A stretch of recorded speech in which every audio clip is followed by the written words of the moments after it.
I call upon the spirit of the owl, messenger of wisdom. Welcome to the temple of the owl. Merry meet, seekers of knowledge, for I am your host, Matt's Owl, and I hope everyone's having a wonderful day, sending you guys some positivity your way. And here at the temple of the owl, located deep in the forests of Northern California, it's where we talk about magic and spirituality on all levels, but it's through the perspective of a modern witch. As always, these are just ideas to help you think about things differently, and I hope you guys can get interaction and information and also knowledge from this podcast. Thank you guys for listening, and thank you for listening on Troubled Minds Radio Network, KUAP, Digital Broadcasting. Thank you guys over there. And, I just wanted to do this show. I want to usually start the show with what I call the MOD, or the message of the day. It's a little quote that I find helps me to kind of get into the topic. And since tonight's topic is this is a Samhain special, and for 2025, and I wanted to kind of talk about it. We talked about it before. I wanted to kind of get some more information out there about the holiday and the reasons why we celebrate the things. But I kind of wanted to give educational, teach people about the other sides of it, but also kind of get some interaction, see if you guys find anything that you like or you don't like. Maybe you could change it to be your own thing.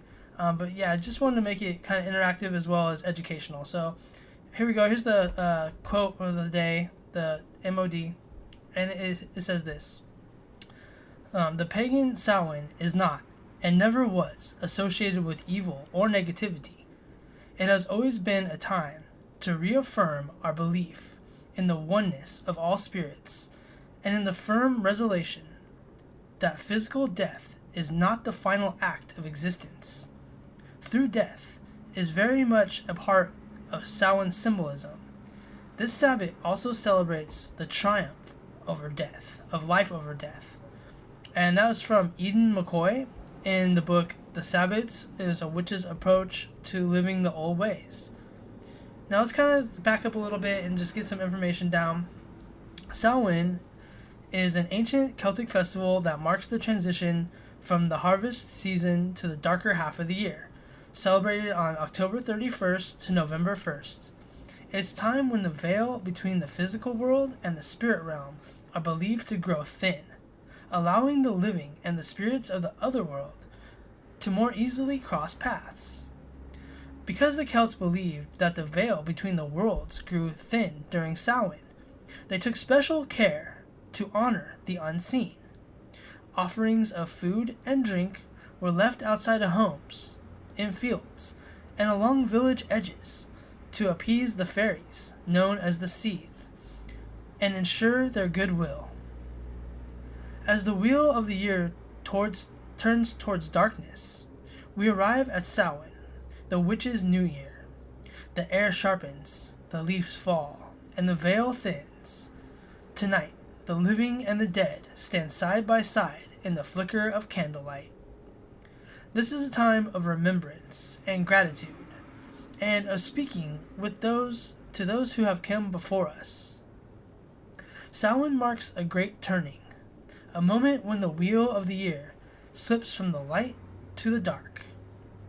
The harvest has been gathered, the fields lie empty, and the chill begins to settle in our bones of the land. The Celts knew that this is not an ending, but a part of a sacred rhythm, the death before the rebirth. Crops have given their final gifts, and the earth begins its rest. This quiet, this decay, the falling away is not to be feared. It is the deep breath before renewal. Samhain teaches us that endings are holy, that the soil must rest before new life can rise again. To the witch, death is not the final curtain, it's a doorway, a transition into the eternal rhythm of life. The Celts and those who walk the old paths today understand that all things move in circles, life into death, death into life, light into shadow, and the shadow into the dawn. We see it as the seasons, the vibrant bloom of spring, the abundance of summer, the harvest of autumn, and the quiet sleep of winter. Each phase holds purpose, and none can exist without the other. Samhain reminds us that what dies returns again, transformed. Witches honor this truth in our rituals, in our gardens, and in our hearts. We light candles for the dead, not out of sorrow, but as a promise that their energy continues. The spirit changes form, but never ceases to be. Just as a fallen leaf nourishes the roots of a tree, so too does death feed the soil of new beginnings. In this way, Samhain becomes a teacher. It whispers that loss and renewal are woven together, and that we too are part of this spiral of rebirth. And when we honor our ancestors, we honor that same eternal pattern within ourselves. As the wheel grows towards the dark half of the year, the world itself exhales. The sun wanes, the nights lengthen, and nature withdraws into sacred stillness. For the witch, this darkness is not a place of fear. It is the temple of rest. The dark half invites us inward, just as the earth pulls its energy beneath the soil. We too are called to retreat and reflect. The fires burn lower, the pace slows, and our inner world becomes the focus. This is the time for shadow work, for tending the soul, for listening to the whispers that daylight drowns out. In the old ways, winter was the dreaming season, a time to mend, to weave new visions, to prepare the spirit for what will come after the thaw. We honor this by resting without guilt, by allowing ourselves to be still, and by trusting that renewal is born from silence. This darkness is not the enemy of light, it is the cradle. Within the hush of Samhain's shadow, the seeds of spring have already sprung, are already stirring. The witch knows this truth. Every ending holds a beginning, and every descent into a sacred is a sacred invitation to rise anew. At Samhain, the veil between the world thins. The witch prepares a place for those who come before, a bridge of light between the living and the dead. This we call the ancestor altar. It is a sacred space where love, memory, and magic intertwine. Find a quiet place in your home, a shelf, a table, or a windowsill where the moonlight can touch it. Lay a cloth of black or deep red to honor the season. Upon it place a candle. This is your beacon, the light between worlds. As it burns, it invites your ancestors to draw near in peace. And of course, as always, being safe, candle safety. You don't have to have the moon light hitting it. You can put it anywhere on a table. But we talk about candle safety with this with a cloth and all that. Never leave a candle unattended. And so then after that, you can put photos like heirlooms of your loved ones, like a locket, a ring, a handwritten letter, anything that carries their energy. And then you can place a bowl of water beside that. The water is the mirror between realms. It's a tool of reflection and spirit communication. Then you can make offerings: a slice of bread from your table, an apple from the harvest, a sip of wine or mead. These are gifts of gratitude, symbols of the bond that endures beyond the veil. When your altar is ready, take a breath and speak out loud. Let your words flow freely. Speak their names. Offer thanks. Share memories. Ask questions. Or simply say, I love you. The ancestors listen through the language of the heart. And when I do my ancestor altar, I put pictures of the people that have passed away and leave like food or what we had for dinner that night. I'll kind of make them their own plate, and we call that the dummy supper. It's just a way of honoring them, a kind of way of giving offerings to, showing respect to those that have gone before us. So I invite you to make your own witch's ancestor altar. You can do it any way you want. There's no wrong way.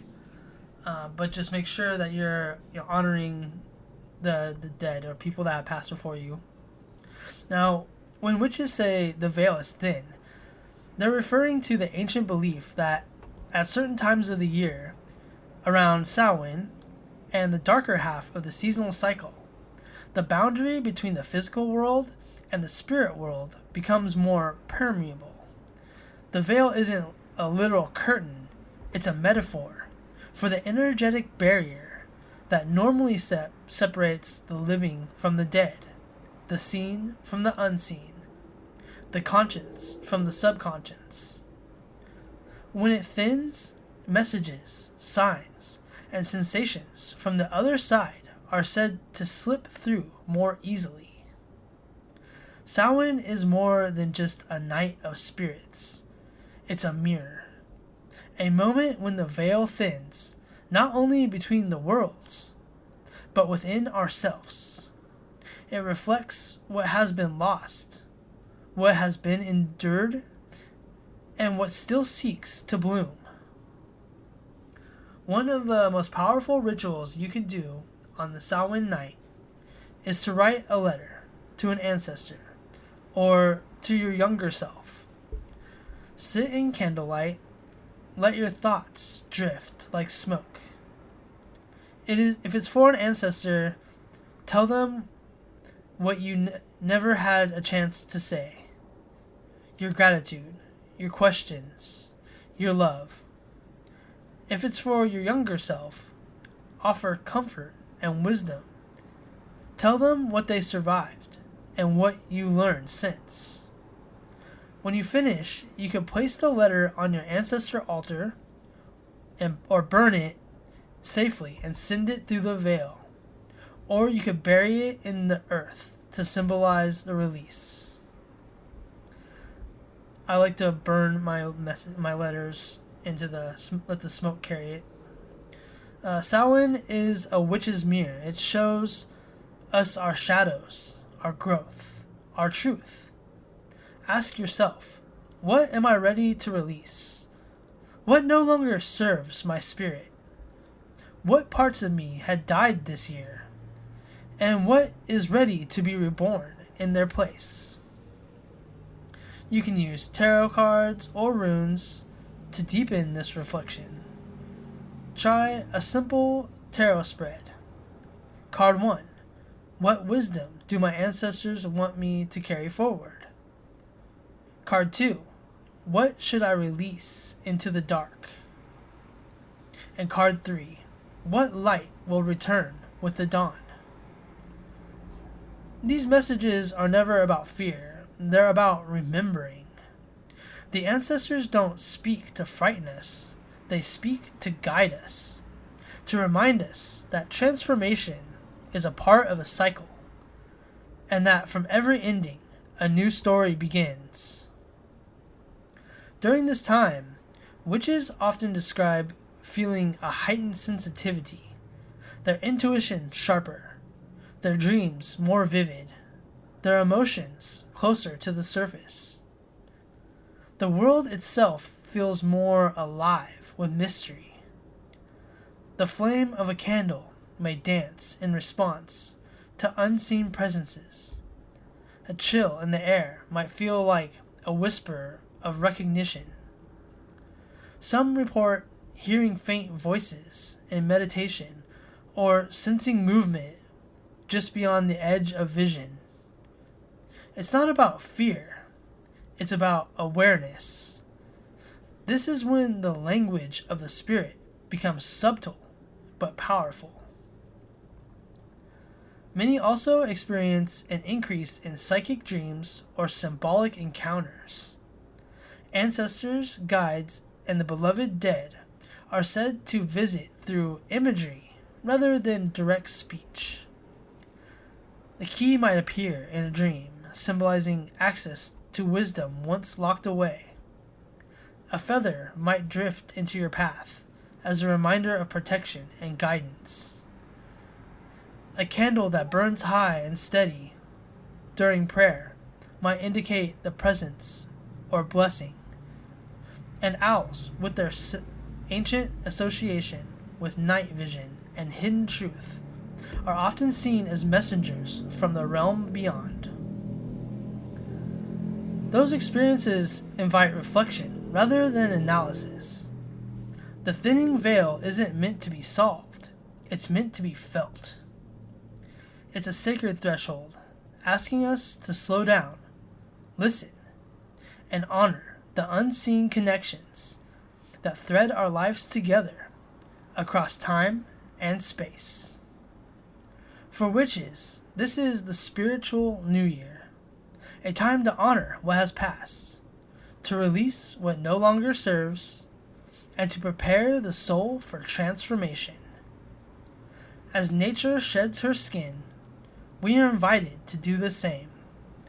In the silence of autumn's inn, the veil grows thin, and we are reminded that death is not the opposite of life. It's a keeper of the cycle, a dark womb for which new beginnings are born. It is also thought that the spirits of ancestors might return during this time, and to protect themselves, people disguise their appearance by dressing as animals or fearsome creatures, hoping to confuse or deter mischievous spirits who might wish to carry them away. And that's where the tradition of trick-or-treating and dressing up comes from. As the final embers of Samhain night burn low, take one last breath of the sacred darkness, and let it fill you with peace. The ancestors have heard your words. The veil grows quiet now. The circle closes, but the connection remains. If you can, close your eyes with me. Feel your feet rooted to the earth. Feel the pulse of your blood, the living echo of those who came before. And if you wish, repeat these words. Spirits of my blood and bone, I honor you in whispered tone. As the veil falls short and thin, bless the path I walk within. May love be my protection, memory, my light, and peace walk with me on the Samhain night. Until next time, keep your candles and your spirits lit. And I wanted to do that one for you guys. Kind of like I said, inviting you guys to, interact with me, kind of do some of these things, build an ancestor altar, and so sitting here talking about all the the reasons and the things, the traditions, and the knowledge is good. But let's and let me know your comments, what you think. Are you guys gonna make an ancestor altar?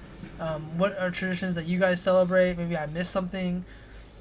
But I really wanted to get this one out to be more about what the holiday is about and how we celebrate and why, and just kind of sharing the knowledge with you guys, and also asking you guys to kind of interact with me, kind of give me like feedback on how do you guys celebrate? Do you guys do an ancestor altar? Do you do different kinds of things like trick-or-treating or different kinds of things you guys do?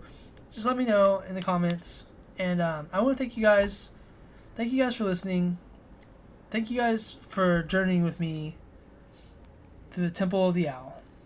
And I want to say thank you for those listening on KUAP digital broadcasting to the Troubled Minds Radio Network.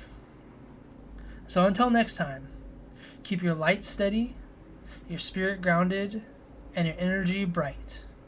I release the spirit of the owl. Blessed be. For many centuries, witchcraft has been considered evil, associated with the devil and all things dark. Let's break these stereotypes with your host, Matt Sow, of the Temple of the Owl. Let's talk about magic, of the old ways to explore the many roles of the witch, during the tools of the craft, the history of the science behind this ancient, earth-based religion, on the Troubled Minds Radio Network, digital broadcasting. Thanks, Ryan.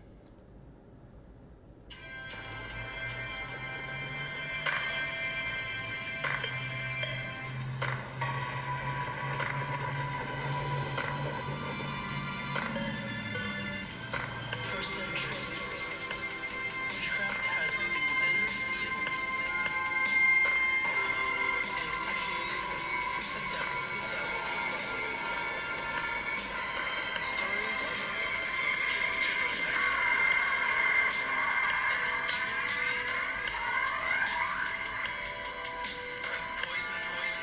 poison Snow White and Alice have portrayed Jason as an antagonist with monsters.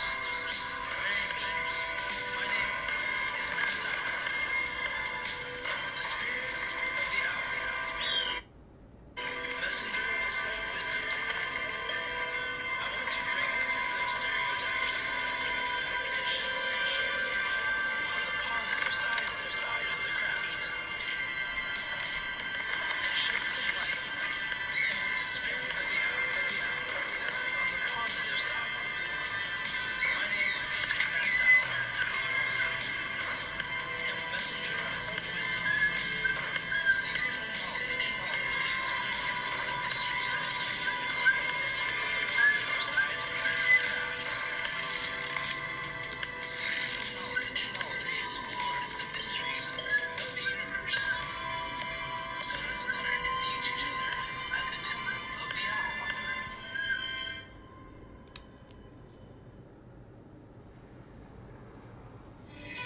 For many centuries, witchcraft has been considered evil, associated with the devil and all things dark. Let's break these stereotypes with your host, Matt Sow, of the Temple of the Owl. Let's talk about magic, of the old ways to explore the many roles of the witch, during the tools of the craft, the history of the science behind this ancient,